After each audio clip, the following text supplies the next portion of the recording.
ओम शांति।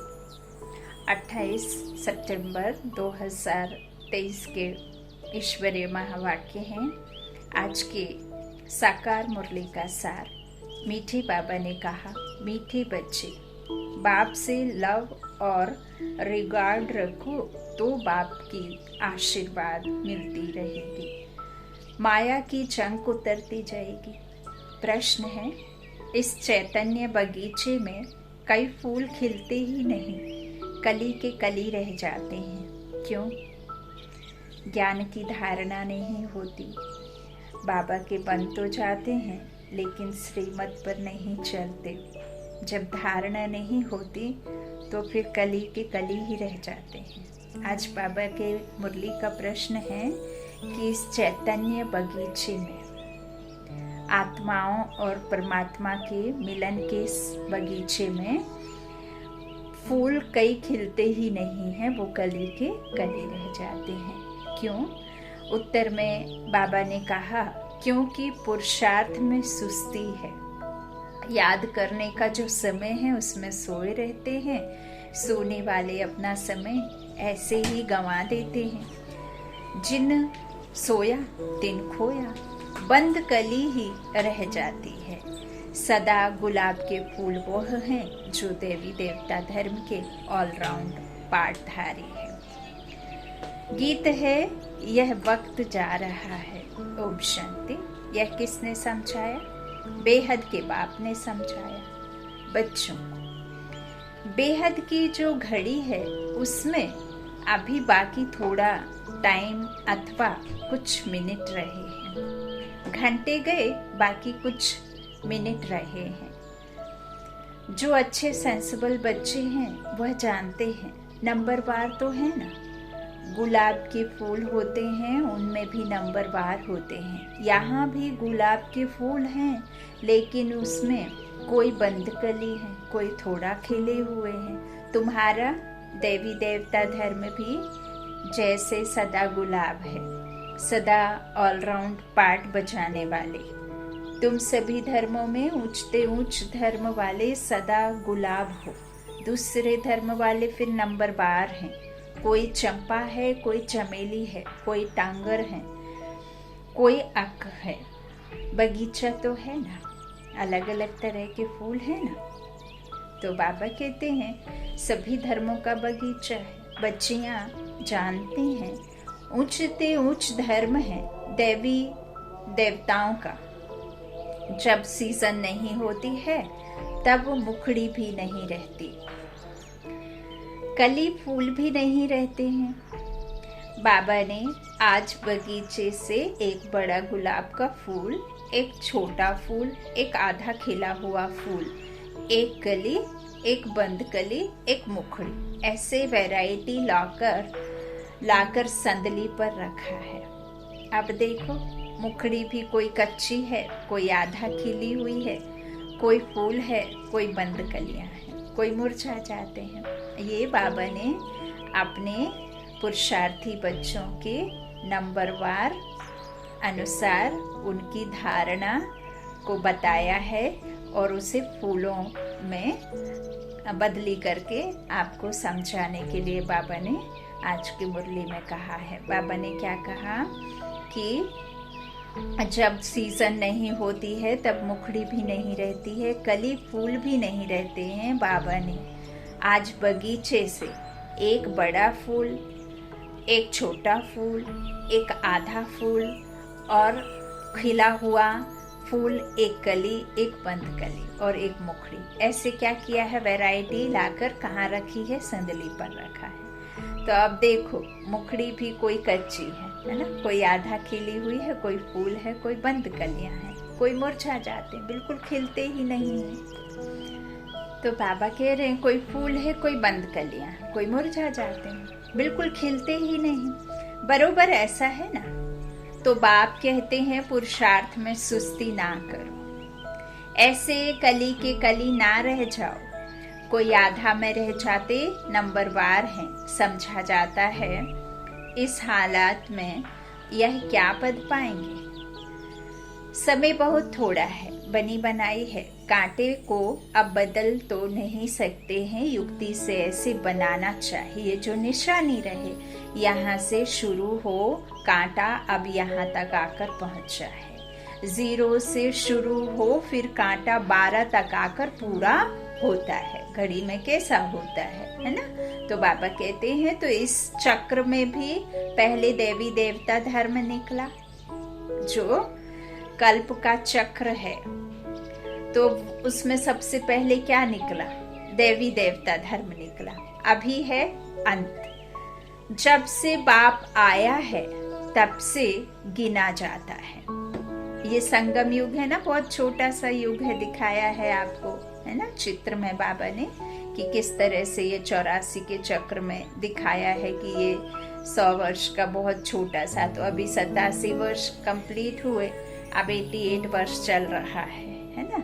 तो बाबा कहते हैं कि किस तरह से ये संगम युग पर जो जमा करने का अंत समय है ना, तो अभी बाप आया हुआ है। तो यहीं तो परमात्मा ही आकर के सारे कर्मों का गुहाराज समझा करके हमसे हमारे कर्म सुधरवाते हैं। और दूसरा इस संसार में कोई है नहीं जो कर्म श्रेष्ठ बनवा सके, और कर्म प्रधान है। कर्म जितने अच्छे आपके होंगे उतना ही अच्छा आपका पूरा जीवन कल्प में रहेगा। तो बाबा ने हमें यहाँ आकर के हमारे कर्मों को श्रेष्ठ बनाने का हमें रास्ता दिखाया है। तो यही एक समय है संगम युग, जब आप अपने कर्मों को सुधार करके श्रेष्ठ बना करके पूरे जीवन की, पूरे कल्प की कमाई में आप किस तरह से पुरुषार्थ करके कैसे आप इकट्ठा कर सकते हैं। तो बाप कहते हैं बच्चे टाइम वेस्ट मत करो, बाप को याद करते रहो। जितना याद करेंगे उतना विकर्म विनाश होंगे। विकर्म तो सबसे होते रहते हैं। ऐसे कोई मत समझे कि हमसे नहीं होता है, इतना अहंकार कोई मत रखे। यदि बाबा कहते हैं द्वापर से तुम्हारी यहाँ तक कहानी आई है ना, तो बिना विकर्म के ऐसा हो ही नहीं सकता। किसी को अहंकार ना रहे कि मेरे साथ में या मेरे हाथ से कोई विकर्म नहीं हुआ। विकर्म तो बहुत ही गुप्त भी बनते हैं। आपके मन में यदि किसी के प्रति किसी तरह का गलत भावना भी है ना, तो वो भी विकर्म ही बनता है।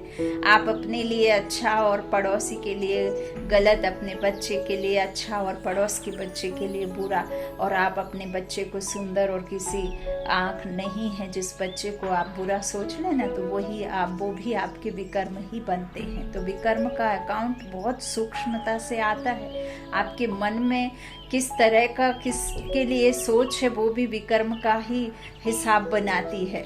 तो बाबा कहते हैं ऐसा ना समझें कि आपके हाथ से कुछ नहीं बनता है। विकर्म बहुत गुप्त बनते हैं, उनसे बड़ी संभाल रखनी है। इस घड़ी से तुमको टाइम का तो पता लग ही जाता है।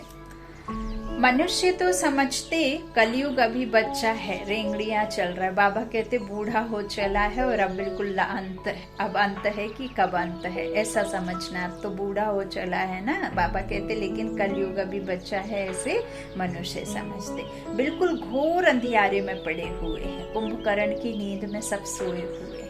अभी तुमको मुर्दों को जगाना है। सवेरे उठकर बाप को याद करना चाहिए।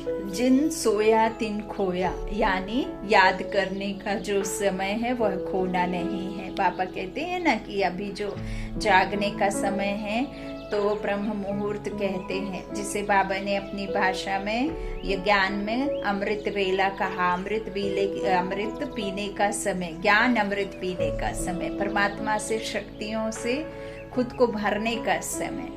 उस समय इसीलिए परमात्मा कहते हैं जाग करके अपने में शक्तियां भरो, बल भरो, योग लगाओ, क्योंकि उस समय आधे से ज्यादा दुनिया आधी मौत की नींद में, अर्थात जो नींद में सोए हुए होते हैं ना, तो वो नींद भी तो एक तरह से मौत की नींद ही होती। तो उस समय किसी भी तरह का कोई भी आत्मा एक्टिव नहीं होती है। इसीलिए सराउंडिंग चारों तरफ का जो वातावरण है वो एकदम शुद्ध और शांत होता है। ऐसे ही शाम को गोधूली का समय कहते हैं, तब ऑफिस से सभी वापस घर आते हैं। गाय और पशु पक्षी सब घर में जाते हैं, अपने घोंसले में जाते हैं, तो ऐसे सब वापस लौटते हैं। और उस समय फिर संध्या आरती का समय भी कहते हैं, तब फिर से परमात्मा को, ईश्वर को अलग अलग तरीके से याद किया जाता है।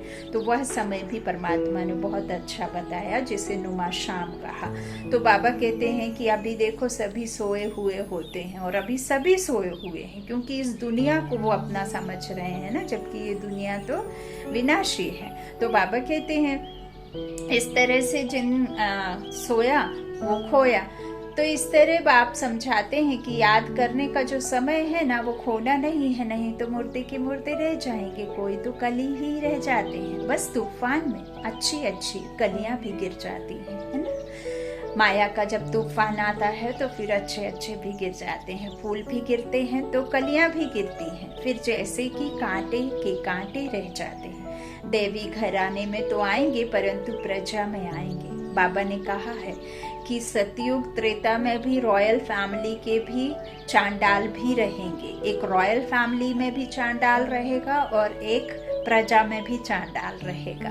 और जो रॉयल फैमिली में महलों में नौकर चाकर होंगे, उनके भी चांडाल रहेंगे। तो आप देखो, फिर बाबा कहते हैं कि मुझे तो जिसके कान में थोड़ा भी ज्ञान अमृत चला गया तो वो तो आ ही जाएंगे, लेकिन फिर मर्तबे अनुसार ही आएंगे, है ना। पढ़ाई जिस तरह से पढ़ोगे वैसे ही वहां आएंगे। तो बाबा कहते हैं कि प्रजा में आएंगे। तुम हो ही गुलाब के झाड़ के, परंतु इसमें खुश नहीं होना चाहिए। भल मनुष्य गाते हैं फलाना स्वर्ग पधारा, परंतु क्या बना, यह भी कारण होगा ना। यह तो बच्चे समझ सकते हैं। जितना बाबा का मोस्ट सर्विसेबल बच्चा होगा, उतना वह विलव्ड भी मोस्ट होगा। बिलबेट बाबा कहते हैं ना, वे इतना प्यार करते हैं। बाबा कब प्यार करेंगे? जब उनके दिल तख्त नशीन बच्चे बनोगे। और दिल तख्त नशीन बच्चे कब बनोगे? जब खुद के लिए तो ज्ञान रखोगे ही, साथ में और बच्चों को भी ज्ञान दे करके उनको उस जगह का, उस दुनिया का रास्ता बताओगे जहाँ परमात्मा कहता है कि सबको ले चलना है ना। तो बाबा कहते हैं यह तो कॉमन बात है। सपूत आज्ञाकारी ईमानदार बच्चे माँ बाप को प्यारे लगते हैं ना। माया बिल्कुल ही बेईमानदार बना देती है। पता भी नहीं पड़ता है कि हमसे बड़ी भारी गफलत होती है। बाप कहते हैं जो करेंगे उनको पाना ही है। ऐसा विकर्म नहीं करना जो सजा खानी पड़े। कोई विकर्मों की यहाँ भी सजा पा लेते हैं। कर्म भोग है ना, गर्भ जेल में भी कर्म भोग है। उनसे बड़ा खबरदारी से छूटना है। माया बड़ी शैतान है, इसलिए विलव्ड मोस्ट बाप को तो हर वक्त याद करते रहना चाहिए।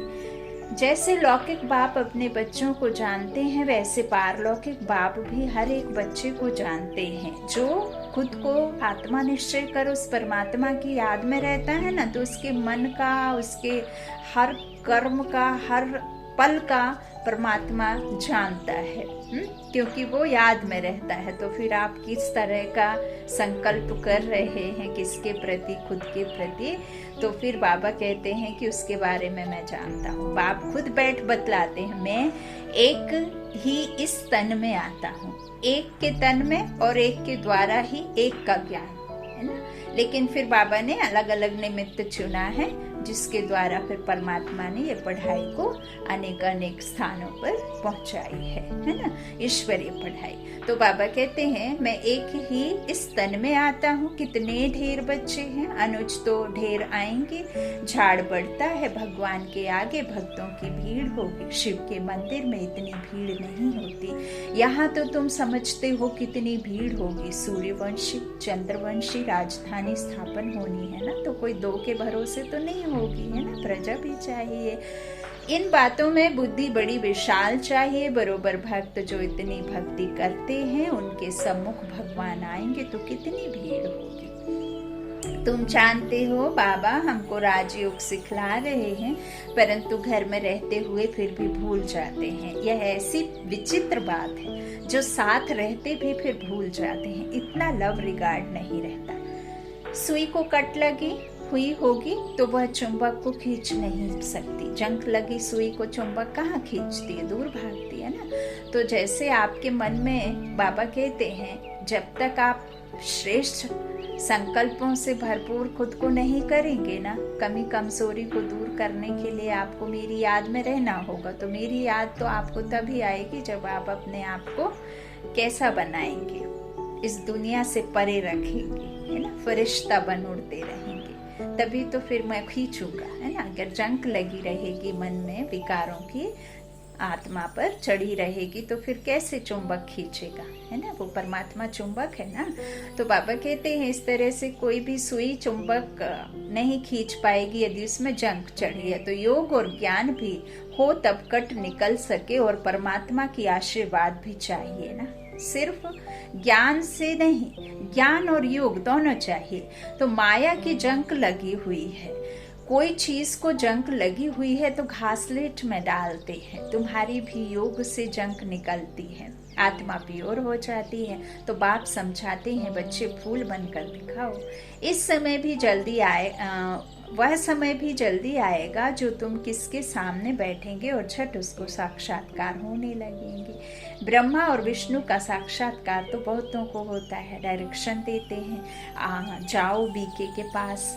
ब्रह्मा भी बैठे हैं, ब्रह्मा कुमार कुमारियां भी बैठी हैं। आगे चलकर बहुतों को साक्षात्कार होगा, आगे चलकर। बाबा कहते हैं अभी देखो ऐसा समय आने वाला है जब आपकी एक दृष्टि के प्यासे आत्माएं आपके आसपास आकर के कहेंगी कि सिर्फ मुझे एक नज़र आप भर करके देख लो और मुझे निहाल कर दो। जैसे परमात्मा की नज़र से बच्चे निहाल हुए ना, तो ऐसे ही परमात्मा कहते हैं आगे चलकर इतना हाहाकार, इतना मारा मारी, इतना ये तो दुनिया जाने का है ना, महाभारत की लड़ाई चल रही है। तो बाबा कहते हैं ऐसे में होलसेल में जब मच्छरों के माफिक मौतें होंगी तो देखो कितना ना इंसान डरेगा, है ना। प्रेतात्माएं बन शरीर छूटेंगे तो लगेंगे। तो बाबा कहते हैं इस तरह से आप बैठे तो वो आगे चलकर फिर बहुतों को साक्षात्कार होगा। बाबा साक्षात्कार कराते हैं, तुम वहां जाओ, मैं वहां राजयोग सिखला रहा हूँ, इससे तुम यह पद पा सकते हो। है भी सेकंड की बात, मन मना भव। मुझे याद करो तो तुम सूर्यवंशी बन जाएंगे। वहां है दैवी वंशी और यहाँ है असुर वंशी।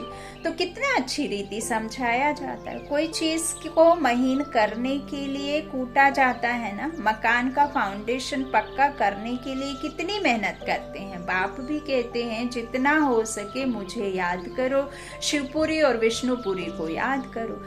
यह अंदर अपने साथ बातें करनी है, मनन चिंतन करना है। बाबा कहते हैं 84 का चक्र और स्वा राज्य अधिकारी बनने के लिए अपना दर्शन करना है कि आत्मा कैसे देवकुल में जाना है, अभी कैसे चढ़ती कला में अपने कर्मों को श्रेष्ठ बनाना है, पुराने भी हिसाब चुकतू करने हैं। तो कितना ना आपको पुरुषार्थ करना पड़ेगा। ये दुनिया में कितना हर कोई दुख देने वाला है। अब इस दुख से निकलने के लिए आपको कितना पल उसे याद करना होगा। तो बाबा कहते हैं अभी क्या, शिवपुरी और विष्णुपुरी को याद करो, है ना, और ये अपने अंदर में चलाते रहो बातें। पहले अपने से चिंतन कर फिर बात करनी होती है समझाने के लिए, है ना। समझना है ना, तभी तो समझा पाएंगे। तो उसने समझ दी, उस समझ को समझकर औरों को समझाना है। फिर समझदार बनने के लिए तो परमात्मा हमें समझ दे रहा है ना, तो तुमको भी समझाना है। अब बच्चे एग्जीबिशन में कितनी मेहनत करते हैं सारी समझाने की बात। सिर्फ स्लोगन से कोई समझ ना सके, स्लोगन से थोड़े ना समझेगा। जब तक आप, बाबा कहते हैं कि आप बच्चे ही मेरा साक्षात्कार करा पाएंगे। मैं तो आकर के चमक नहीं जाऊंगा ना कहीं, और हर किसी के तन में तो मैं आऊंगा नहीं, लेकिन तुम बच्चों से ही फिर मेरा प्रत्यक्ष होगा। तो बाबा कहते हैं, बाप बैठ समझाते हैं कि देवी देवताओं को राज्य कैसे मिला, किसने राजयोग सिखाया। भगवान उवाच, मैं राजयोग सिखलाता हूँ, कहता हूँ मुझे याद करो। शिवपुरी और विष्णुपुरी दो पुरी। शिवपुरी कौन सी? शांति धाम। और विष्णुपुरी कौन सी? सुख धाम। तो शिवपुरी और विष्णुपुरी को याद करो, एक आंख में शांति धाम और एक आंख में सुख धाम। तो बाबा कहते हैं अब प्रदर्शनी में भी बच्चों को अच्छी रीति समझाना है, मेडिटेशन पर भी समझाना है। हम भी मेडिटेशन करते हैं, चलते फिरते बाप को याद करते, बाप से बातें करते रहते हैं। जैसे कोई प्रोग्राम से कहाँ जाना होता है तो बुद्धि में रहता है आज फलाने के पास हमको जाना है, प्रोग्राम मिला और बुद्धि दौड़ती रहेगी। समय नजदीक आएगा, समझेंगे अभी हमको जाना है, तुमको भी अंदर में यह रहना चाहिए, बस अभी हमको जाना है बाबा के पास, यह पुराने खाल छोड़नी है, शिवपुरी में जाना है, इस रावणपुरी को छोड़ना है। यह बड़ी छीछी गंदी दुनिया है, अभी हम संगम पर बैठे हैं, यह आयरन एज शरीर है। बाबा कहते हैं मुझे याद करते रहो तो तुम आत्माओं को शिवपुरी ले जाऊंगा। श्री कृष्ण तो नहीं ले जाएगा, वो तो खुद अभी पुरुषार्थी बन जाने की तैयारी में है। उसे पहुंचाने वाला भी स्वयं निराकार राम है। तो यह समझाने की बात है। अब बाप कहते हैं मुझ शिव बाबा को याद करो। अभी तुम राजयोग सीख रहे हो, तुमको शिवपुरी में आना है, फिर विष्णुपुरी में चले जाएंगे वाया शांति धाम। यह समझाना तो सहज है ना। शिवपुरी मुक्ति से होकर विष्णुपुरी जीवन मुक्ति में जाना है। सभी का बाप एक है, मुख्य यह समझाना है। बाकी कितना भी स्लोगन आदि बनाएंगे मुफ्त खर्चा होता है। देखो आज बाबा ने बता दिया स्लोगन आदि से भी कोई फायदा नहीं। चित्र तो सब तुम्हारे पास है। कराची में तुम्हारे पास कितने आते थे, बड़े मैदान में टेबल कुर्सी रखी रहती थी, जो आते थे उनको बैठ समझाते थे। आगे तो इतना ज्ञान नहीं था, अभी तो बिल्कुल सहज ज्ञान मिला है। बाप को भी जानते हो, बाप है स्वर्ग का रचयिता, उनका फरमान है मुझे और वर्षे को याद करो, चित्र दिखाकर इस पर समझा।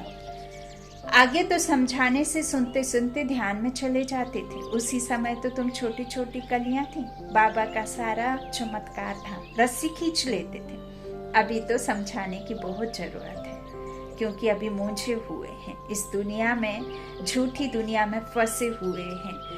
जो जादू कर देते हैं, रिद्धि सिद्धि जिनको आती है, जो कम समय में अधिक देने का वादा कर देते हैं, उसी में दुनिया फंसी है। और परमात्मा कहते हैं कि मैं तुम्हें सदा काल का देता हूँ, क्षण भंगुर का नहीं देता हूँ, है ना। तो हद का थोड़े देते हैं बाबा। तो बाबा कहते हैं कि इस तरह से आजकल तो आदमी भी बड़े खराब हैं, है ना। समझाने की बहुत जरूरत है। फार्म भराने बिगर ऑक्यूपेशन का पता पड़ ना सके। जैसे वह बैरिस्ट्री आदि पढ़ाने वाले टीचर्स होते हैं ना, यह बेहद का बाप कितना बड़ा टीचर है। यह टीचर तो करके बैरिस्टर बनाएगा। वह टीचर क्या करता है, जब पढ़ाई करवाता है तो बैरिस्टर ही बनाएगा ना। बाबा कहते इस दुनिया में आप पढ़ करके doctor, barrister, architecture, engineer, teacher कुछ भी बन सकते हैं, लेकिन आप भगवान के पढ़ाए से क्या बनते हो, देवी देवता बनते हो। तो गॉड गॉडेस बनाता है ना। तो बाबा कहते हैं कि भगवान ही तुमको भगवान भगवती बनाता है ना, गॉड लॉर्ड की रचना करता है। तो बाबा कहते हैं इस तरह से आप क्या करते हो, बैरिस्टर बनाएगा, बीच में शरीर छूट गया तो बैरिस्ट्री भी खत्म। ऐसे थोड़े ही दूसरे जन्म में वह चलेगी। दूसरे जन्म में दूसरे घर में जन्म लेंगे, फिर पढ़ेंगे, फिर बड़े होंगे, फिर पढ़ाई करके कुछ और बनेंगे, है ना, दूसरे माता पिता होंगे। तो यहाँ तुम तो कुछ करते हो, वह साथ ले जाते हो। आत्मा में संस्कार रहते हैं। छोटे बच्चे को ऑर्गन्स छोटे हैं इसलिए बोल नहीं सकते, है ना, लेकिन आत्मा जैसे ही शरीर बड़ा होता है आत्मा का, तो फिर वो वही संस्कार आ जाते हैं जो वो पहले बर्थ में लेकर के गया पुराने जन्म से। तो कर्मेंद्रियों से कुछ कर नहीं सकते, परंतु संस्कार तो ले जाते हैं ना, आत्मा में तो भर कर जाते हैं। तो यह है अविनाशी ज्ञान। बड़ा होकर फिर आए ज्ञान लेंगे, वह आत्मा फिर से आएगी जरूर। कहाँ न कहाँ किसका कल्याण करेगी। बाबा ने कहा है जो मेरे बच्चों ने यदि कोरोना का कोविड में भी शरीर छोड़ा है ना, तो वो कहीं ना कहीं जन्म हो गया होगा और अब तक शायद सेवा भी शुरू होने जैसा उनका समय आ गया होगा। छोटे छोटे बच्चों को आपने देखा है ना, तो वो आत्मा कौन सी है जो ज्ञान में थी और फिर जब उनका शरीर छूटा तो जाकर 4-5 वर्ष की आयु से ज्ञान देने लगे, है ना। हम कहते हैं देखो इतना छोटा बच्चा, वो छोटा बच्चा नहीं, वो ना जाने कितने जन्मों का ज्ञानी बच्चा आकर के संस्कार आत्मा में जो भरे हैं वो आकर के फिर जैसे ही उनके ऑर्गन्स बड़े हुए, जैसे ही शरीर बड़ा हुआ, वैसे ही उन्होंने वो ज्ञान देना शुरू कर दिया। तो बाबा कहते हैं ना कहाँ किसका कल्याण जाकर करेगी आत्मा, तो अपने माता पिता को भी इस तरफ खींचेगी। भले छोटा बच्चा होगा तो भी मम्मा बाबा को देखने से ही उनका प्यार कशिश करेगा, है ना। देखो छोटे बच्चे को देख करके कितना अच्छा लगता है जब वो कुछ इस तरह से भक्ति के कुछ मंत्र रट लेता है, कुछ हनुमान चालीसा कुछ इस तरह से करते, तो हम कितना हैप्पी होते हैं उसको देख के, है ना। तो बाबा कहते हैं उनका प्यार क्या करता है, कशिश करेगा। ऑर्गन्स छोटे होने कारण बात तो नहीं कर सकेंगे, परंतु लब जाएगा हमसे इस तरफ। तो यह नॉलेज बड़ी विचित्र, रमणीक और सिंपल है। कोई तो बिल्कुल ऐसे ही हैं जो कांटे का कांटा रह जाते हैं। सतयुग है गुलाब का झाड़, अभी तो कांटे का कांटे हैं, तो फिर उनसे कोई मुखड़ियाँ निकल रही हैं। सदा गुलाब तो हैं, फिर उनमें नंबरवार हैं। प्रजा में भी आएंगी ना, कलीबन फिर मुरझाकर खत्म हो जाएं। यह कोई पढ़ाई थोड़ी ही हुई मुरझाकर खत्म हो जाने वाली। तो मुखड़ी बंद की बंद रहेगी तो प्रजा में चले जाएंगे। जो फूल बनते हैं वो राजाई में आएंगे। बाबा बगीचे में जाते हैं तो बच्चों को समझाने के लिए फूल भी ले आते हैं ना, बाबा ऐसे करते थे। अगर अभी पुरुषार्थ कर फूल ना बने तो बाद में बहुत पछताना पड़ेगा। एक तो विकर्मों का बोझा सिर पर है ही, फिर और ही सजा खाकर प्रजा में पद पाना, वह किस काम का हुआ। यह तो समझते हो हमारी देवी राजधानी स्थापन हो रही है। हर एक को समझा सकते हैं, हर एक को समझ सकते हैं कौन कौन क्या बनेंगे। दिल बाबा कहते हैं ना, आपने जो आपको आत्म दर्पण दिया है ना, उस दर्पण में देखना है। तो बाबा कहते हैं दिल में रहेगा यह कहाँ तक पढ़ रहे हैं, क्या बनेंगे। अच्छा पढ़ने वाला होगा तो अंदर प्यार करते रहेंगे, समझेंगे, या राजाई में आएंगे। आगे चलकर तुमको बहुत साक्षात्कार होंगे। ना पढ़ने वाले फिर बहुत पछताएंगे, समय बहुत थोड़ा है, फिर इतना गालब भी कैसे करेंगे। बाप कहते हैं बच्चे बनकर और फिर अगर विकर्म करेंगे तो 100 गुना दंड भोगना पड़ेगा। जेल में जाने वाले कई चोरों का धंधा ही यह हो जाता है, सजा खाना, जेल जाना, बाहर आना, फिर खाना, फिर गलत काम करना, फिर जेल जाना, है ना। ऐसे कई की आदत हो जाती है। तो अभी तुम पुरुषार्थ कर रहे हो ऊंचते ऊंच महाराजा महारानी सूर्यवंशी बनने का। नंबरवार तो है ना, जो भागंती हो जाएंगे उनका क्या हाल हो जाएगा। बाप कितना अच्छी रीति समझाते हैं, परंतु तकदीर में नहीं है तो समझते नहीं। फिर तो तदबीर कराने वाला क्या कर सकता है। बाप तो कहते हैं फूल बनो, बाप को भूलो मत। ऐसे बाप का हाथ कभी नहीं छोड़ना, माया अजगर कच्चा खा जाएगा। ऐसी गफलत नहीं करनी है जो अपना राज्य भाग्य गंवा बैठो, फिर कल्पांतर ऐसी चलन देखने में आएगी जैसे अभी देखते हैं। कोई की सतो प्रधान चलन है, कोई की रजो, कोई की तमो। ग्रहचारी भी अच्छे अच्छे बच्चों पर बड़ी कड़ी बैठती है, अंदर के काले बाहर के अच्छे। बाबा कहते भी हैं, एक सुंदर गाना की लाइन भी है कि दुनिया रे दुनिया वेरी गुड, दुनिया वाले वेरी बैड, ऊपर वाला वेरी गुड, नीचे वाले वेरी बैड। तो ऊपर वाला कभी वेरी बैड इंसानों को नहीं बनाता, उसने तो एक समान भेजा। यहाँ आकर आपने अपने कर्मों से ही अपने जीवन में रंगों को भरा है। किसी ने अच्छे, किसी ने बुरे, किसी ने ऊपर से संवारा, किसी ने खुद को अंदर से संवारा। और अभी तो सब बाहर से संवरे हुए हैं, अंदर से कुछ भी नहीं है, है ना। तो बाबा कहते हैं आत्मा काली हो पड़ेगी, इस तरह से परछाया। ग्रहचारी बैठती है ना, तो बाबा कहते अच्छे बच्चों पर बड़ी कड़ी बैठती है। अंदर के काले बाहर के अच्छे, गफलत होगी तो आत्मा काली हो पड़ेगी, परछाया काला पड़ता है। इसलिए बाबा कहते हैं एक कान से सुन, दूसरे कान से फिर निकाल दो। ईविल बातों के लिए कान बंद कर दो। यहाँ बिंदी जो है आत्मा में सिर्फ वही रखो जो आपको जरूरत हो। अच्छा, मीठे मीठे सिक्की लाधे बच्चों प्रति माता पिता बाप दादा का याद प्यार और गुड मॉर्निंग। रूहानी बाप के रूहानी बच्चों को नमस्ते। हम रूहानी बच्चों की रूहानी माता पिता बाप दादा को याद प्यार और गुड मॉर्निंग। धारणा के लिए मुख्य सार है, पहला बाबा ने कहा सदा विकर्म विनाश करने की लगन में रहना है। कोई भी विकर्म अभी ना हो, इसकी संभाल करनी है।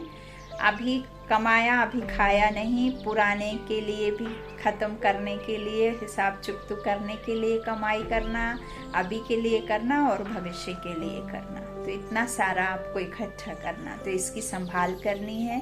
दूसरा, माया की ग्रहचारी से बचने के लिए ईविल बातों से कान बंद कर लेने हैं। अभी चलन सतो प्रधान बनानी है, अंदर बाहर साफ रहना है। यहाँ कोई बंदरों की बात नहीं है, हम मनुष्य आत्माओं की बात है कि बुरा मत कहो, बुरा मत सुनो, बुरा मत देखो। लेकिन फिर वहाँ 3 बंदर बिठा दिए हैं, जबकि हम ही सुनते हैं, हम ही कहते हैं, हम ही बोलते हैं, और वो जानवरों को आगे खड़ा कर दिया, जबकि वो ना बोलते ना कहते ना सुनते हैं ना। बाबा ने हमें ही बंदर कहा। अच्छा, वरदान है बैलेंस द्वारा विल्सफुल जीवन का साक्षात्कार कराने वाले सर्व की ब्लेसिंग्स के पात्र भव। बैलेंस सबसे बड़ी कला है।